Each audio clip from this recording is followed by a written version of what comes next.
153페이지 73번부터 08강 자분 탐상 CBT 수업을 시작하겠습니다.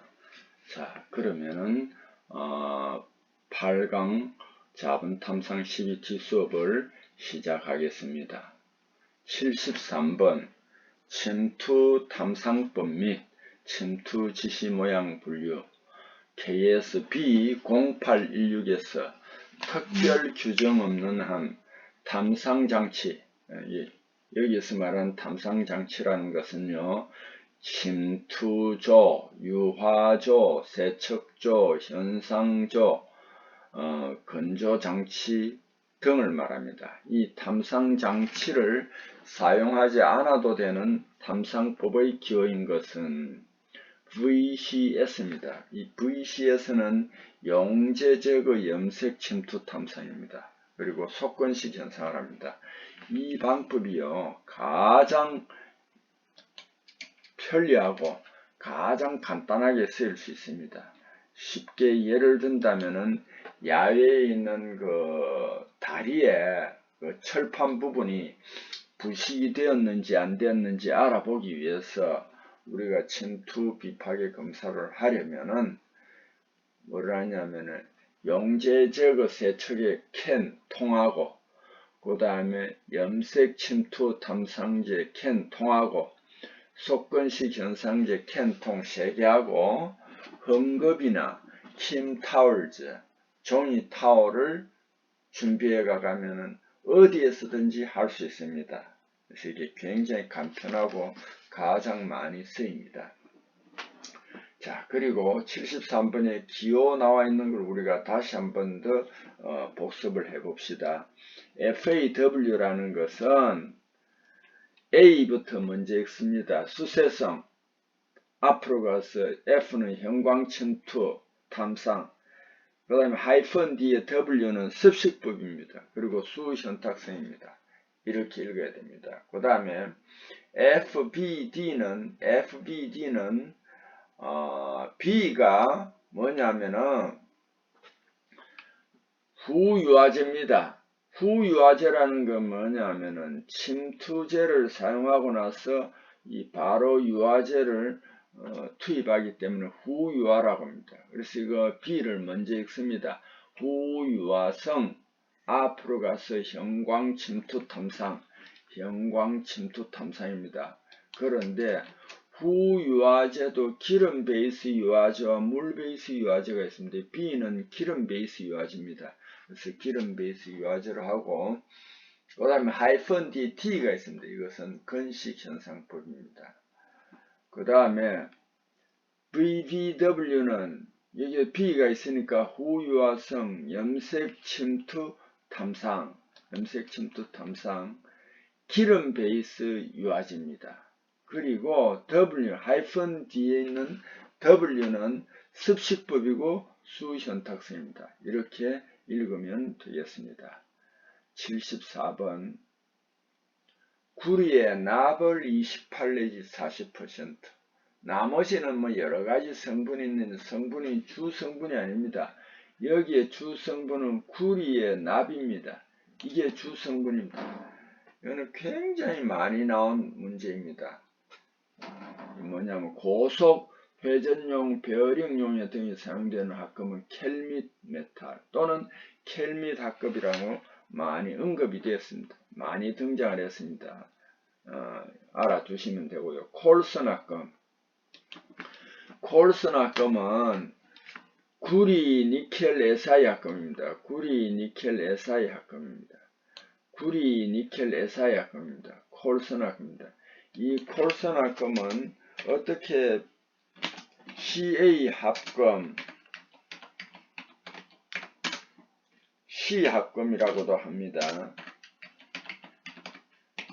콜슨 합금은요, CA 합금, C 합금이라고도 합니다. 통신선 스프링 재료용 합금입니다. 자, 비정질 재료 제조 방법 중 액체 검냉법에 의한 제조법이 아닌 것을 내놨습니다. 비정질 재료입니다. 비정질 재료, 이거는 비결정성 재료입니다. 이 뭐냐면은 물론 저 금속에도 Si 같은 게 있습니다. Si 같은 것은 아금속, 중금속입니다. 금속의 성질도 띄고 비금속의 성질도 띱니다. 유일하게 Si 같은 금속은 단결정입니다. 다른 금속들은 다결정입니다. 여러 결정이 얽혀 있습니다. 그래서 이 다결정으로 된 거는 소성 가공을 할 때 어떤 한계가 생깁니다. 서로 간섭을 하기 때문에 어떤 외력을 가하면 처음에는 우리가 의도한 대로 가공이 잘 되는데 나중에는 외력을 받아서 서로 뒤엉키게 되면은 더 이상 가공이 힘들어질 때가 있습니다. 그래서 다시 풀림이라든지 열 처리를 한다든지 이렇게 해서 또 소성 가공을 하는데 어떤 한계가 있습니다. 그런데 어떤 재료 같은 것은 그런 제약을 받지 않고 가공을 하자. 이게 바로 비정질 재료입니다. 신소재입니다. 그래서 이 재료는 우리 다결정 금속은 가공을 하면은 나중에 변형 경화와 가공 경화를 일으켜서 더 이상 가공이 안 될 수도 있는데 이 비정질 재료는 우리가 필요로 하는 모양으로 얼마든지 가공을 할 수 있습니다. 그리고 가공 경화 현상도 일어나지 않습니다. 그래서 이런 특수한 방법에 적용되는 것이 비정질 재료인데 이건 두 가지가 있습니다. 액체를 급냉시켜서 제조하는 액체 급냉법과 기체 상태에서 바로 급냉시켜서 제조하는 기체 급냉법 두 가지가 있는데 여기에서는 단롤법, 상롤법, 원심법 이것은 전부 다 액체 급냉법입니다. 그리고 스프레이법, 분무법도 액체 급냉법이고 화학정차법, 스퍼트법 이것은 뭐냐면 기체 급냉법입니다. 76번 시험 전 원래 단면적 27제곱밀리미터 시험편을 이용하여 인장시험하였으며 파괴되기 직전의 최소 단면적 22제곱밀리미터로 측정될 때의 단면 수축률은 이렇게 단면 수축률 계산하라는 겁니다. 그런데 여기에서는 요즘 그 계산식을 반영해 가지고 바로 단면적을 두 개를 다 내놨습니다. 그러니까 요거는 계산하기 쉬워요. 원래 단면적 분의 원래 단면적 마이너스 수축한 단면적입니다. 그러니까 27분의 27 마이너스 22 곱하기 100인데요. 만약 여기서 이렇게 단면적을 바로 내지 않고 지름을 냈다고 봅시다. 27제곱밀리미터 자리에 20mm, 그 다음에 22mm 자리에 18mm를 냈다면 이건 어떻게 되겠습니까? 27제곱밀리미터 자리에 20mm를 냈다면 단면적이 27이 아니고 10 곱하기 10 곱하기 3.14, 10 곱하기 10 곱하기 3.14 빼기 18은 뭐가 되겠습니까? 9 곱하기 9 곱하기 3.14 이렇게 그 지름으로 나타내 놨을 때는 반지름 곱하기 반지름 곱하기 3.14로 계산을 해줘야 됩니다. 자, 77번으로 넘어갑니다. 60% 구리, 40% 아연. 이걸 육사황동이라 하기도 하고 또 다른 말로는 문츠메탈이라고 합니다. 이 금속은요, 구성된 합금 조직이 알파 플러스 베타입니다. 인장 강도는 높지만은 전연성이 비교적 낮고 열교환기, 열관 단조용, 볼트, 너트 등에 쓰이는 육사황동입니다. 이 이름 뭐냐라고 묻고 있습니다. 문츠메탈입니다. 이 육사황동은 말이죠. 육사황동은 우리가 조금 세심한 신경을 써야 되는 게 기계 부품이 많이 쓰이기는 하는데요. 이 육사황동은 말이죠. 육사황동은 조금 조심해야 되는 부분이 뭐냐 하면은 탈아연 부식이 됩니다. 조심해야 됩니다. 이 육사황동입니다. 탈아연 부식에 조심을 해줘야 됩니다. 자, 여기에 나오는 다른 보기들을 한번 봅시다. 길딩 메탈은 뭐냐? 구리가 약 95%, 아연이 약 대략 5% 정도 함량합니다. 그래서 이거는 값산 가짜금입니다. 값산 가짜금인데 진짜 금이 아니에요. 금처럼 보입니다. 이 황도라고 하는데 이걸 만드는 합금입니다. 모넬 메탈 이거는 니켈 구리 합금입니다. 모넬 메탈은 니켈 구리 합금입니다. 내식성 크고 인장 강도가 연강에 비해서 낮지 않아 봉이나 선이나 단조물, 터빈 블레이드, 밸브 및 밸브 시트, 화학공업용 용기 등에 사용됩니다. 특히 화학공업용 용기 등에 사용할 수 있는 재료는 그렇게 많지 않습니다. 이건 굉장히 그리고 내 화학 물질에 잘 견딜 수 있어야 됩니다. 그리고 특히 최근에는 이 니켈 구리 합금에서 또 계량화 합금을 많이 만들었습니다. 그렇게 해서 더욱더 다양하게 요즘 화학 물질이 많이 생산되잖아요. 그걸 보관하기 위해서 사용할 수 있습니다. 78번 용접에서 발생한 잔류력을 제거하려면 어떤 열 처리하는 것이 가장 바람직한가? 용접뿐만 아니라 그 가공을 했을 때 그 내부에 잔류력이 생깁니다. 이것은 다시 풀림 열 처리를 해주는데 특히 그 중에서도 응력 제거 풀림을 하면은 좋습니다. 응력 제거 풀림을 적용하면 좋습니다. 자, 그 다음에 초음파 탐상 시험 공진법에서 재질, 두께, 진동수는 어떤 관계에 존재하는가? 그럼 이제 진동수가 높으면은요, 재질 두께, 우리가 재질에 이제 파고드는 초음파가 좀 얕습니다. 그래서 재질 두께와 진동수는, 재질 두께는 진동수에 반비례합니다. 진동수가 높을 때는 재질 두께는 적게 침투합니다. 그래서 여기에서도 이 말이 조금 매끄럽지 않은데 여기에서는 무슨 의미냐 하면은 진동수가 높으면은 그 초음파가 들어가는 재질 두께가 얇다라는 그런 의미입니다. 자, 그 이해하셨죠? 그 밑에 여기 느닷없이 이 그림을 요거 인터넷에 있는 걸 잠깐 여러분에게 참고용으로 한번 설명을 해 드리겠습니다. 이게 이제 뭐냐면 다음 페이지에 나오는 게 페이지가 없어서 여기에 적었습니다. 아세틸렌 용기 색깔은 황색이다 하는 거 꼭 좀 알아두시고요. 산소 용기는 녹색이다 하는 거. 그래 여기에 보면은 토치가 있고 여기에 팁이 있습니다. 끝부분에 용접할 때 팁이 있고 팁이 깨끗하게 보관해 팁 클리너가 있습니다. 그래서 이 그림을 통해서 우리가 아세틸렌 용기나 산소 용기 색깔도 알아두고요. 토치가 있고 그 다음에 팁이 있습니다. 그리고요. 전기 아크 용접은 요거하고 다른데 일단은 요거하고 비슷합니다.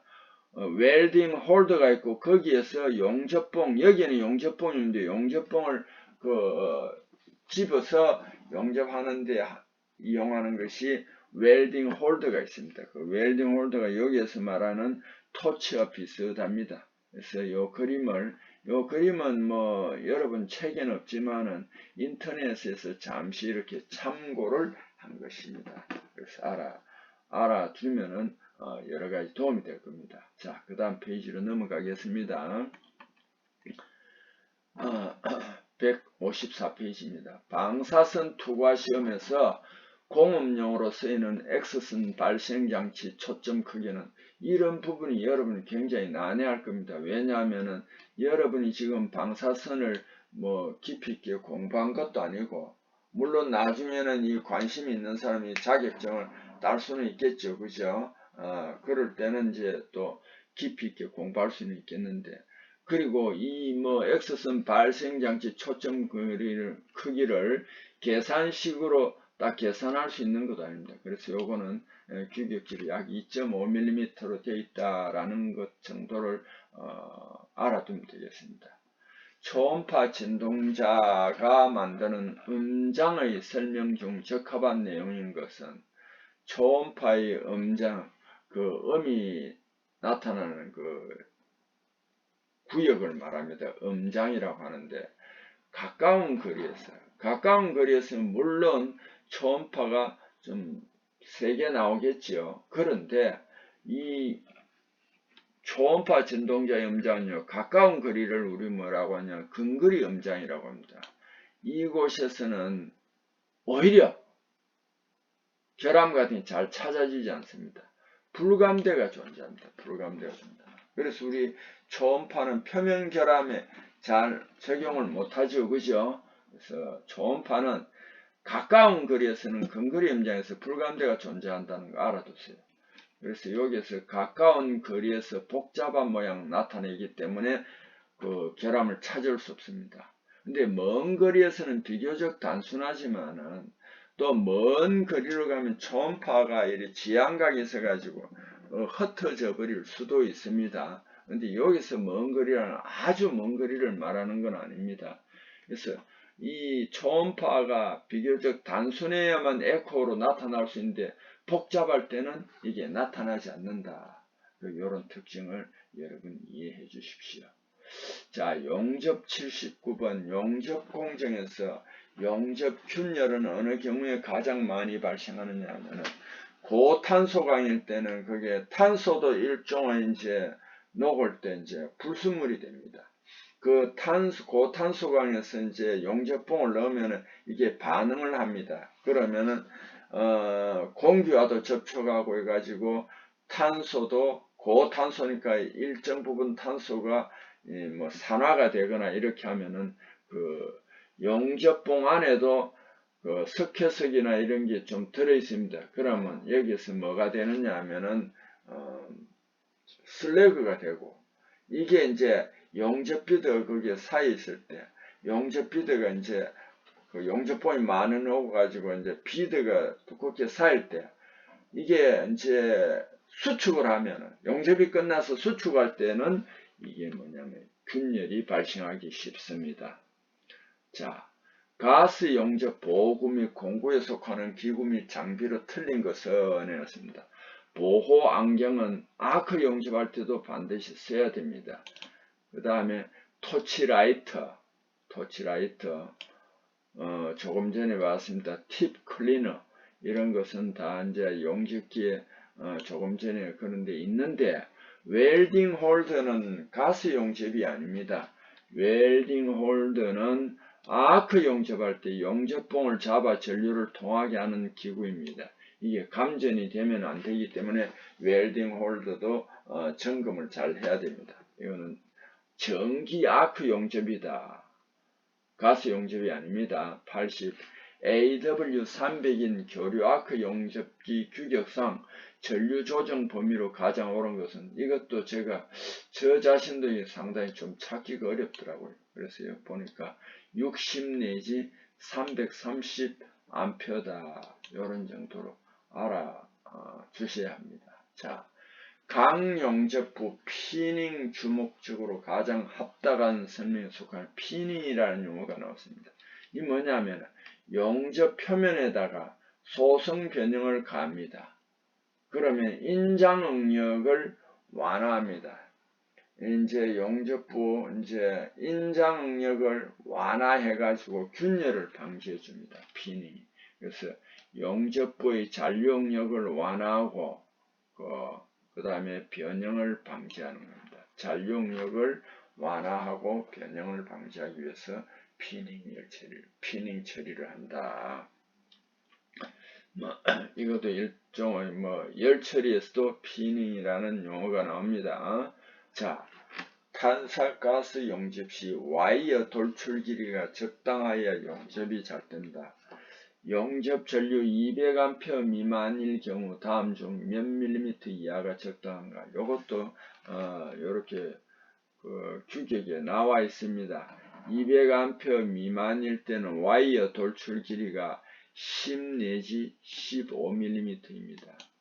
그리고 고전류 영역 200A 이상에서 와이어 돌출 길이는 15 내지 25mm이다. 이것도 어차피 여러분이 이렇게 표시를 해서 알아두는 방법밖에 없습니다. 그 다음에 프로드 탐상 장비입니다. 여기는 간단하게 기술했는데 실제는 이 프로드를 막대기만 했는데 아닙니다. 요런 프로드입니다. 이 프로드에 이 케이블선이 있습니다.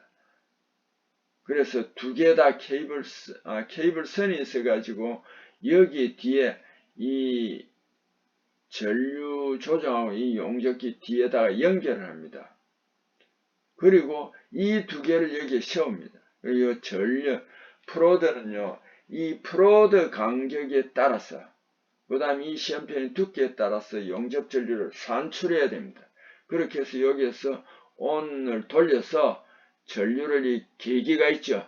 그 필요한 계기로 높여주고, 이제 이 프로드로 용접을 합니다. 이 프로드 케이블에는 전력이 굉장히 많이 흐르기 때문에 이걸 이 시험편에 두면은 전류지시, 의사지시인 전류지시가 나타날 수도 있고요.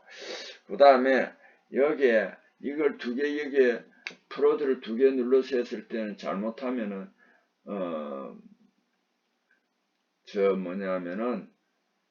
전극 지시가 나타날 수 있고 의사지시입니다. 그 다음에 이게 전류가 세게 흐르기 때문에 잘못 누르면 스파크가 일어나서 소손이 일어날 수 있습니다. 근데 프로드 탐상 장비 요거는 그 많이 구비된 학교들이 별로 없는 것 같더라고요. 자, 그 다음으로 넘어가겠습니다. 155페이지입니다. 1번부터입니다. 방사선 투과 시험에서 X선의 관 전압에 해당하는 동일한 투과 능력의 동위원수와 대등한 에너지를 등가 에너지라는 것은 몇 번이나 했고 계산하는 문제도 앞에서도 했습니다. 다음 파괴시험 중 연성 측정할 수 있는 인장시험에서 연성 인장강도 여러가지를 측정할 수 있습니다. 마모시험은 마모시험기가 있고요. 충격시험은 샤르피 충격시험기, 아이조드 충격시험기가 있고 피로시험도 피로시험기가 있습니다. 자, 2번 비파괴 탐상검사를 적용하는 경우에 대한 설명 중 적합한 것은 침투 탐상법은 관선제의 표면 결함 고속 효과적으로 건축할 수 있다. 이거는 ET입니다. 방사선 탐상법은 압력용기 용접부 슬래그 혼입 검출할 때 우수합니다. 슬래그 혼입 같은 검출할 때는 방사선이 제일 낫습니다. 열교환기 배관 응력부 시 균열 검출에 방사선 검사 가장 효과적이다. 아닙니다. 이거는 침투 탐상이 낫습니다. 시험체 양쪽 면에 접근하지 못하면 초음파 탐상법 적용할 수 없다. 초음파 탐상은 적용할 수 있습니다. 물론 투과법은 탐촉자를 양쪽에 붙이지만 보통은 이 탐촉자를 한쪽에서 붙여가지고 그 초음파가 왔다가 되돌아오는 것을 검사해서 결함을 측정합니다. 다음 중 초음파 탐상 검사에 사용할 수 있는 진동자 앞전 재료가 아닌 것은 실리콘으로 진동자를 하는 건 아닙니다. 이건 반도체로 쓰이고요. 그 다음에 또 이게 이제 접촉 매질의 재료로도 사용합니다. 우리 SI가 아금속, 중금속이라고 했잖아요. 그죠? 그리고 이제 보편적으로 무난하게 쓰이는 것은 SiO2 수정입니다. 수정. 그 다음 티탄산 바리움, 레드 메타니오메이트 이런 등등 있고 황이 함유한 그 진동자 앞전 재료 가장 우수한 고급 재료로 사용됩니다.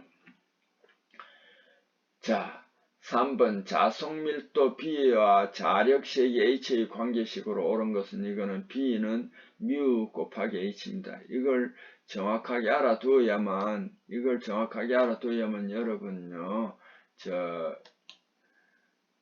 다른 것도 계산식 할 때 μ 산출식을 많이 묻고 있습니다. 그래서 B는 μ 곱하기 H 이 식은 반드시 알아두어야 됩니다. B는 μ 곱하기 H 이거는 반드시 알아두어야 됩니다. 자, 꼭 알아두세요.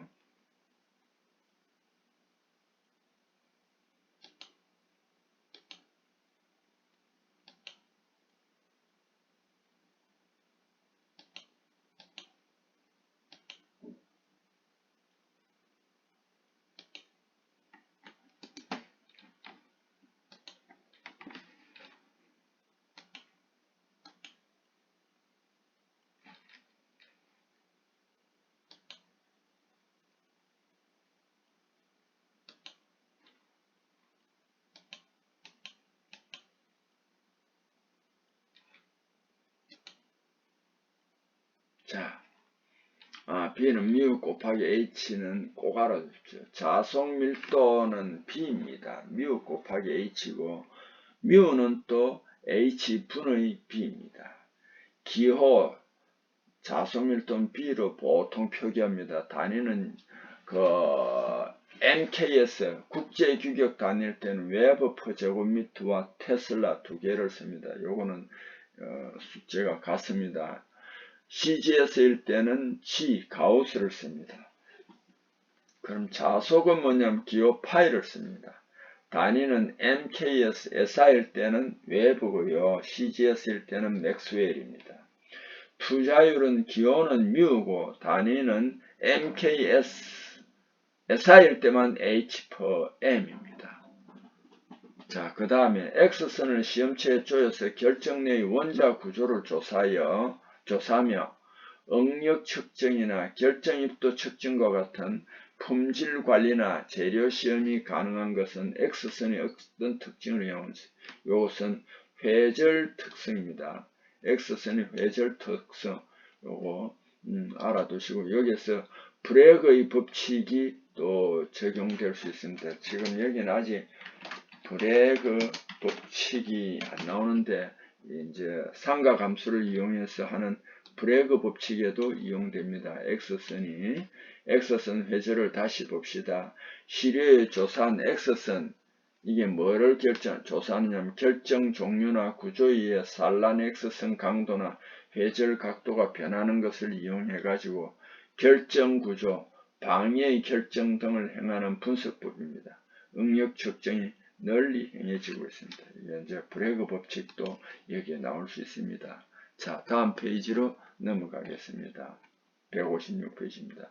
초음파 비파괴 검사에 대한 설명 중 적합한 내용에 해당하는 것은 초음파는 파장이 짧으나 빛과 달리 직진성이 없다 하는데 파장이 짧은 부분 맞습니다. 빛과 달리 직진성이 없는 게 아니라 있습니다.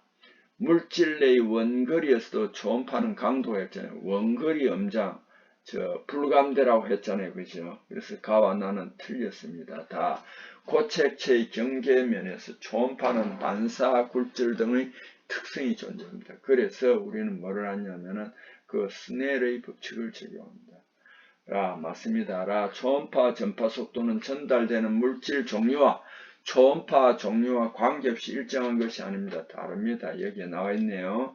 직진성, 물질에 따라 다른 전파 속도, 거리에 따라 강도가 멀어지면 약화됩니다.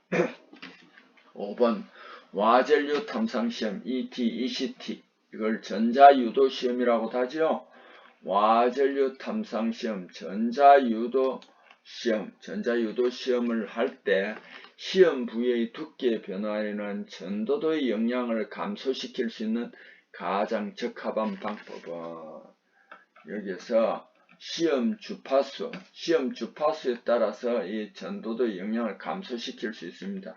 두께 변화에 의해서 주파수 초음파 마찬가지로 이게 이제 두께 변화로 이제 시험 주파수가 감소할 수 있습니다. 자, 충진율이 뭐냐면 관통형 내삼형 코일 사용할 때 시험체의 원주와 코일 간의 거리 변함에 따라 출력 지시가 변화하는 현상을 우리는 충진율이라 합니다. 자, 비파괴 검사 중 니켈 제품 표면의 피로균열 검사에 가장 적합한 것. 표면이다. 그죠? 강자성체니까 자분 탐상 시험입니다. 7번 초음파 비파괴 검사의 방법에 해당하지 않는 것은 제일 많이 쓰이는 게 펄스법, 펄스 반사합니다. 투과법, 공진법 이렇게 됩니다. 외사법은 와젤류 탐상 시험입니다. 자, 와젤류 탐상시험 이 부분은 몇 번 제가 설명했기 때문에 여러분이 참고로 한번 봐주시면 되겠습니다. 8번 수세성 형광 침투액은 FA입니다. 후유화성 형광 침투액과 다른 점은 수세성은 그냥 물로 씻어내는 거고 후유화성은 뭐냐면 유화제를 다시 한번 물로 씻기 전에 더 적용합니다. 그래서 기름 성분이 익류 침투 부분에서 익류 침투제가 묻어있는 표면에서 잘 씻겨 나가도록 하기 위해서 유화제를 쓰는 거예요. 그래서 수세성에서는 유화제가 필요 없다. 물론 후유화성 형광침투액도 말은 없지만은 거기에는 유화제를 한 번 더 쓰고 물을 한 번 더 쓴다는 전제 조건이 깔려 있습니다. 9번 와전류 탐상시험 ECT에서 와전류 침투 깊이 설명 중 틀린 내용은 주파수가 낮을수록 침투 깊이는 깊어집니다. 맞습니다. 주파수가 높으면은 많이 침투하지 않습니다. 그 진폭도 좁습니다. 투자율 낮을수록 침투 깊이가 깊습니다. 요거는 맞습니다. 투자율이 낮으면은 침투 깊이가 깊어집니다. 그 다음에 그래 맞습니다. 전도율이 높을수록 침투하는 깊이가 얕아집니다. 요것도 맞습니다. 표피효과가 작을수록 침투 깊이가 얕다. 이 표피효과는 자기 비파괴할 때 주로 쓰이는 겁니다. 자, 그러면 다시 한번 설명을 해봅시다. 와전류 침투 깊이. 이 부분에도 여러분이 와전류 탐상 시험을 깊이 있게 공부를 하지 않았습니다. 그래서 좀 헷갈릴 겁니다. 그런데 여기에서 이제 여러분이 결정적으로 알아둬야 되는 표피효과는 이게 이제 주로 자기 비파괴에서 많이 씁니다. 표피효과가 작을수록 침투 깊이가 얕은 게 아니고 표피효과가 클수록 표면으로 많이 몰리니까 침투 깊이가 얕습니다. 요거는 그리고 자기 비파괴에서 많이 씁니다. 결정적으로 요게 틀렸습니다. 자, 한번 봅시다.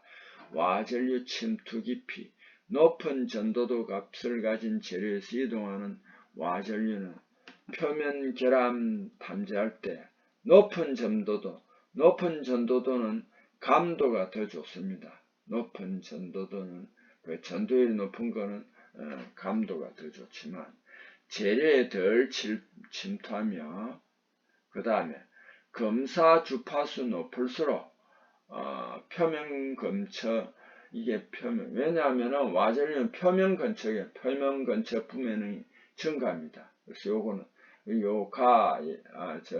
가에 해당합니다. 그 다음에 증가하면 침투 깊이가 제한됩니다. 반면에 검사 주파수가 낮을수록 침투 깊이가 증가합니다. 투자율 낮을수록 침투 깊이가 깊어집니다. 전도율은 높을수록 침투 깊이가 얕아집니다. 이것을 이 9번이 보기보다는 상당히 지금 어렵습니다. 그래서 여러분이 이 부분을 수시로 한 번씩 참고를 해 주셨으면 합니다. 왜냐하면 저도 와전류를 깊이 있게 안 했고 여러분은 더더군다나 거의 여기 접근을 안 했습니다. 그래서 이런 부분이 나오면은 여러분이 신경을 좀 써 주셔야 됩니다. 자, 여러분 수고하셨습니다.